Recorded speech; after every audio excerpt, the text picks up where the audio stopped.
Today we're going to talk about lice. We've all heard of lice and we all know about it, but most people think that only a certain race of people or a certain group of people from a certain ethnic background can get it, but that could not be further from the truth. Humans have an ancient history with lice, going way back to ancient Kemet before it was conquered, before it became Egypt. Egyptians would shave their heads, and not just Egyptians, different nations across the world, right? They would shave their heads because that was the easiest and most foolproof way to get rid of lice. Over the years, different products, different tools and utensils have been cultivated to be able to kill lice. But let's break all of these myths, because black girls, you can get lice too. Let's talk about it.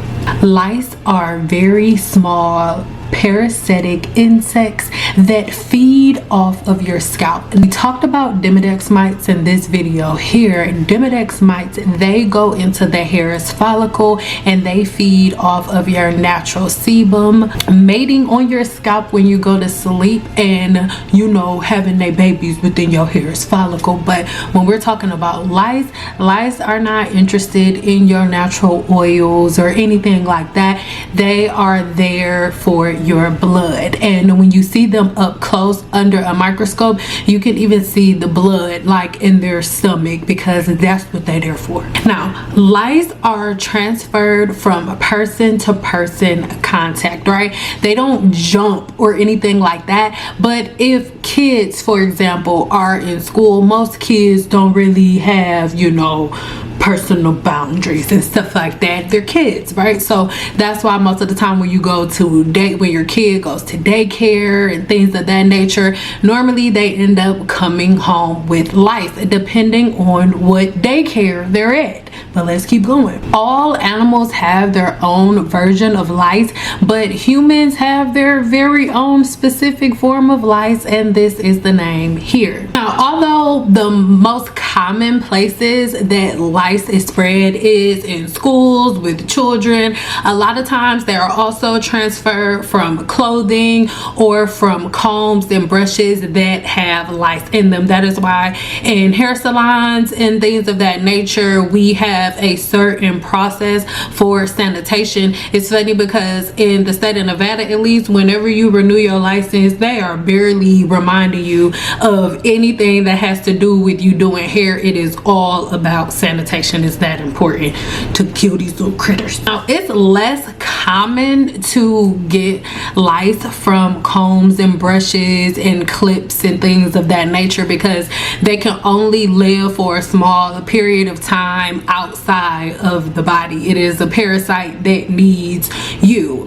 Just understanding what a parasite is. A parasite is one living thing that needs another living thing to live, and your comb or your brush is not a living thing. So after a certain amount of time, it will die off without a host. Kids are the #1 group of people that are affected by lice, although normally it affects the rest of the house when a kid brings the lice home in a comb or a brush and things of that nature. So let's break down lice, right? Because they're in different forms, and I want to warn you, if you're a person with a weak stomach, you ain't gonna want to watch this. Well, I should have said that at the beginning. It's been gross since jump.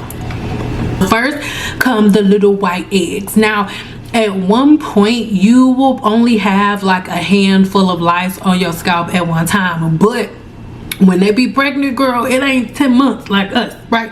It's quick, fast, and in hurry. It's like 6 days. And then once they lay their eggs, once those eggs hatch in a couple of days, they get out, and it's way more than 6, and then they go and lay their own eggs. So then it's doubled, and before you know, you got a whole city that look like this. Now, the eggs are known as nits, and they are tiny little itty bitty eggs. Really hard to see with the naked eye. Some people would probably say at the very beginning, if you just have a couple, maybe they look like, I don't necessarily want to say dandruff, but maybe like little lint balls. These eggs attach firmly to the hair shaft, and they hatch anywhere between 7 to 10 days. Now, nymphs are the adult lice, and it only take them 7 days to grow up, baby girl. Like when you an adult human, it take you about 18 years before you grown, 16 if you in Vegas, but 7 days before they got to get out of their mama house. So it take them 10 days to grow and 7 days to start having kids. And then when we're talking about the full grown adult lice, the full grown adult lice are about the size of a sesame seed. They're like a grayish white color, and they can live for about 30 days on a human host. So it could be a repetitive cycle, because the adult lice live for 30 days, but they constantly having babies, and before you know it, it can be like this. Now this is obviously an extreme case of lice, but it can happen to everybody. Now, most of the time, the symptoms of lice, like the itching, is an allergic reaction in forms of inflammation to the little nymphs biting you on your scalp and sucking on your blood. They're literally parasitic vampires. Yeah, they suck blood. A tickling feeling, like something's crawling on your scalp, because it is something crawling on your scalp. And then next up, it would be like little sores and scabs that you'll have from the bruising from the vampires sucking on your scalp. Like it's like Vampire in Brooklyn, but mini sesame seed version. So what attracts lice to the human scalp anyway, and what makes a favorable environment for lice? Well, like any parasitic entity, it is going to favor a warm environment. A warm environment provides a perfect place for human lice. Your blood supply, lice feed on the human blood. So the easier it is to access the scalp, right, to suck on the blood without a whole bunch of other types of secretions to get through, then what ends up happening is you end up with a perfect buffet. It's a buffet. So you can imagine that the human scalp would be the perfect environment for lice, because they feed on blood, and your scalp is easy access. It's like a house. Oh my God, imagine if that's like your walls, the walls of your house being made of chicken. That's crazy. That was so fat. And it becomes really, really easy. They can lay the eggs on the hair. The eggs attach to the hair very, very easily, as you can see here. And then they just feed and eat on the scalp. It's super easy. But remember, that is the difference between the parasite Demodex, right? The parasite Demodex, it mates on the scalp, lays the eggs within the follicle, versus lice feeds off of the scalp and lays the eggs on the hair shaft. That's why whenever I see people make comments about people that have lice, or certain races that get lice and things of that nature, in my opinion, you can't really call one worse than the other, because they're two different forms, right? When you have somebody who has an overproduction of oil, or that puts too much oil in their scalp that attract Demodex mites, that is a parasite feeding on the inside of your follicle, versus the parasite lice, or this scientific name here, actually feeding off of your blood. When we're coming from a scientific perspective, when we're talking about the natural scalp's microfloral, lice isn't really, that's not a part of our natural, that they don't have to be there.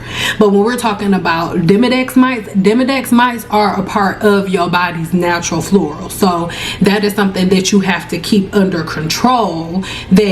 That's something that you have to keep under control, and certain practices make sure that they're not in control, which we'll get to in a second. So don't be in my comments talking crap about groups of people that get lice, because for one, everybody can get lice, and for two, Demodex mites be making y'all bald heads. So don't do that. So getting rid of lice, there are a couple of different over-the-counter medications that you can get, or even things that you can get from your dermatologist, that you can pick up from your pharmacist to kill the lice. But lice has been around for thousands and thousands and thousands of years, and over time the lice has ended up growing like a really, really strong resistance to a lot of the different forms of medication that they have. So it's a really scary thing sometimes, because really the only kind of foolproof way to get rid of them is to get a certain type of comb and sit there and remove them like one at a time yourself. It's a myth that that drowning your hair in coconut oil, or you know, soaking your hair in a certain conditioner and things of that nature are going to kill them. You know why? They some gangster bugs. Because I could have the time frame off a little bit, so I'll put the exact time right here, but they've evolved. They can hold their breath for about 24 hours. Yes, they can hold their breath. They be like, oh, you trying to take me out? And they just literally, they can hold their breath. So you soaking your hair in conditioner, you putting a bunch of conditioner in the hair, it's not gonna work. You saturating your scalp with oils and butters, it's not gonna work. It doesn't. They can hold their breath. Here are a couple of the different things that are recommended by dermatologists to get rid of lice, or even different shampoos and conditioners that you have present in hair salons. If you are a person who is dealing with lice, or you know somebody who has lice and you're interested in trying to figure out what products you can use to get rid of it, make sure you check my blog post, link in the description box below, to help you with your little critters. So again, there are I see a couple of different things online where they'll like smother the scalp with mayonnaise and castor oil to suffocate the lice. You're not suffocating no lice. That's like back home they be like, oh, you can't kill no crackheads. Like, crackheads don't die. Like, or you can't really hurt no crackhead. It's the same thing. Lice are the crackheads of your scalp. You can't kill lice. Like you can't. Your little mayonnaise, put it on the sandwich, on your little avocado roll, put it on there. Stop trying to be a burrito. So a couple of different ways that you can avoid lice in the first place is, listen, if you have little babies at your house, like little kids, make sure that after they leave, you vacuum everything, right? Vacuum, sweep up really good, because a lot of times, like for example, let's say you had a little baby and came over your house and had a little bit of lice in their hair, and cute little kids can be babies. Most of the time, the cutest kids are the babies. So let's say they come over your house and they're rolling around on the carpet, and some of them little knitter bitters fall out on the floor, and then you go right back and lay down. Guess who got lice? It's a myth, okay, to think that lice cannot be on black hair. Okay, it's not true. It's not true at all. It will still climb up there. It doesn't have anything to do with the curl pattern of why the lice is not on curly hair. There are reasons, we'll get to it in a minute, but that ain't why. It is not because of your curls. Lice are very, very adaptable, and as you can see here on this video, it can jump from one, well, not jump, but it can stretch. They little acrobats, as you can see. Gross, I know, I told you not to eat. You can literally see it jumping from one strand to the next. Now this isn't necessarily a display of two different textures, but you can see that these two hair strands are two completely different colors, and it's like, oh, she close by, I'm about to go say hi. And then next thing you know, that one lice can go over there and infect her entire head. I already told you the life cycle of the lice. So just this one little critter going from her hair to her hair, it can go ahead, lay about 5 or 6 babies that are gonna hatch anywhere between 7 to 10 days, and then in 7 days they're gonna have kids, and then that just keeps happening, and before you know it, you have a head that looks like this. So remember, lice don't know nothing about like the Black Power movement and slavery or nothing like that. Lice don't know nothing about 4B, 4C or nothing, and in ancient Kemet they had lice, so it doesn't have anything to do with you being black or anything like that. But especially if you really think about, the main people who get lice are children, right? And when little black girls are in school, for one, we're not sharing combs and brushes, because we get in trouble if we go home and our hair looks any different than it did when we got any different than it did when we left home. We're not allowed to touch our hair and play in our hair and stuff like that. So the lice is never like able to be transferred. Not to mention, most little girls around the school age where children normally get lice and bring it home are wearing like braided styles. And when you have braids, yeah, it's a little harder, especially because the way that the lice's little hands are, the lices, that's not how you say it, the way that the lice hands are, right, when they need to grip around a hair strand, different hair strands, and swing around like little mini Tarzan. So if your hair is in braids, it's a lot harder. And it's like, girl, I'm not jumping over there, that's too much work, I'm trying to eat. Not to mention, if you have braids and stuff, it really covers the scalp, making it virtually impossible for them to like get a claw down. Now if they really want to, can they? Absolutely. If a woman who has braids in her hair is sitting by a woman with lice, can that critter crawl over there and lay some eggs? Yeah, baby. But the chances of those eggs really sticking to a braided hair shaft is like, it doesn't really make sense. Even if you look at it right here, you can visually see this wouldn't really work on hair that's braided. That's why you don't really notice women having women with curlier hair having lice as much, right? Also, when we're talking about the scalp, now one thing that I see so many people say anytime anybody says anything about lice, it's like, oh, that's why I grease my scalp. Y'all, they don't got it because that's why grease is good. Listen, you're not doing nothing special. You don't have one parasite, right? One parasite. You putting grease on keeps the lice away, but you adding grease, it attracts like 37 more, or not even 37. That the human scalp has about 1,000 different forms of yeast and bacteria and parasites on it, with one parasite. So, and they all of their favorite food is oil. Like this Demodex mite, its favorite food is oil. So even though it's like, oh yeah, lice don't mess with us, you know, lice not gonna mess with a black woman because we got grease. It's like, okay, you trade in lice for over infestation of Demodex mites. So it's like, that is where hair care has to be holistic, and that is why I always focus on holistic hair care, because you can't have one half. Like, we can both learn things from each other, so there's a balance that you have to have. That's the real thing. Like when everybody was talking about the hydration versus moisture balance, the hydration versus moisture balance that everybody likes to talk about, I think that's kind of been completely taken out of context, because you have to find a healthy medium between keeping your hair clean, right, and keeping your hair moisturized and keeping your scalp moisturized. How do you keep the scalp moisturized? Well, it's really easy. You can just make sure that the scalp is always clean, so that your natural skin cell turnover cycle can go as normal, so that the natural sebum that's being produced in your sebaceous gland can come out.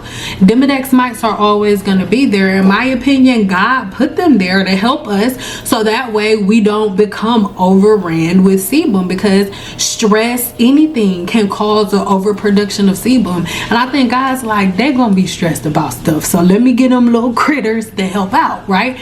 But we have to keep a balance, because even with certain practices, most of the time when we're talking about lice, and most of the time when we're talking about lice, it's really dependent on the styles that you're wearing your hair in, that makes it a little bit more easier or accessible for these lice to lay eggs on the hair shaft, crawl around, and feed on the scalp, right?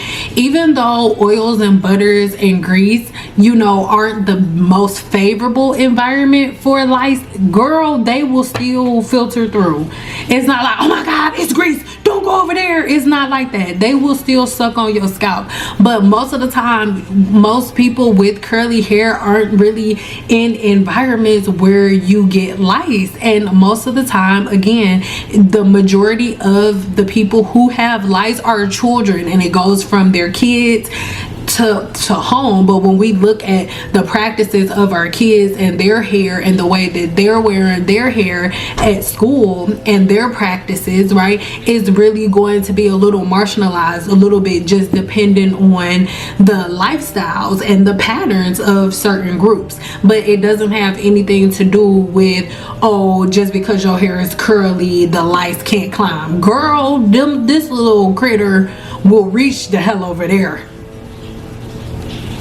I remember when I was in cosmetology school, the infestation of lice was 2 black girls. It wasn't a white girl. It was well, no, that's not true. It was a white girl and a black girl together, and one of them must have got it from the other one. Of course, everybody in the shop was like, that white girl done gave that girl lice, but them bad boys was trying to commit suicide, trying to get from under that dryer out of their head. People are like, oh, I have curly hair and that's why lice don't grip to me.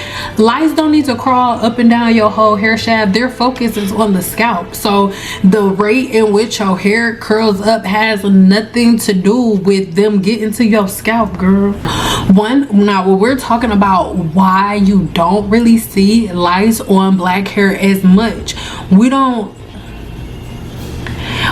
even have to talk about oils and butters and things of that nature. Most of the time, not saying that women of other races don't use serums and things of that nature. Absolutely they do, but we use it in a little bit more of a richer context, right? A lot of the girls that I worked with, a lot of the women, I'm sorry, that I worked with when I was working in a salon that were not black women, right, they would blow dry their hair, and like that was their styling, and all they used was leave-in conditioner. Unless they had frizzy hair and they weren't putting serums and stuff like that in their hair, so it's rather easy for the lice to grip to the hair shaft, because you have to remember the lice is not only there to eat the scalp, it's also there to have babies and lay eggs. So if your hair shaft is coated with like serums and things of that nature, it's gonna be a lot harder for the lice to lay the egg and for that egg to create that cast that's gonna stick to the hair shaft. So even sometimes, even if they attempt to lay eggs on certain hair, on black hair, sometimes depending on what's on the hair, it won't work. And that's not just for black women. There are other groups of people who also don't get lice, and every woman outside of those races don't get lice. It's not like every white woman you see in life has lice, like, or has had lice. That's not true, right? It's a myth. It is a parasite that has been with humans for decades, centuries. Keep making up all of this stuff and mixing all of this rice nipple juice and pickle juice with apple cider vinegar, they gonna get even stronger. So remember, it's a myth that only people with really clean hair get lice. Like, obviously it is an easier infestation, it is easier for them to lay the eggs, but it can still happen to somebody with dirty hair. Of course, the infestation may not be as easy for the reasons that we talked about, but that is a myth. But although it does provide a little protection to make them think twice a little bit, like, is this worth it? It's still not 100% a killer, because listen, saturating an infestation that look like this in oil ain't gonna do nothing. Now, oils and butters and stuff like that make the environment less favorable, but no, it is not a way to kill or a 1000% way of prevention. Again, if somebody who has lice gets close to your curly hair, that lice will bring his ass right up, smooth up over there. Also a parasite that has been attached to the human body for centuries. In ancient Kemet, they looked like us. So the whole notion of lice are only for white people or only for people with straight hair is crazy. And people who have lice are not necessarily people who are dirty or dingy or dusty, except for this person. I don't understand how this happened. Oh, it's making me itch. I mean, the bugs is crawling on the face. I don't get it. But this is again an extreme case, but I just wanted you to see the critters up close. So this is what lice looks like. This is the other parasite that lives on the human scalp. So if you want to know more about the different forms of yeast bacteria that live on the scalp, then make sure you let me know in the comments below, because I let it gross you out and tell you about it. I know I keep itching. Oh my god, like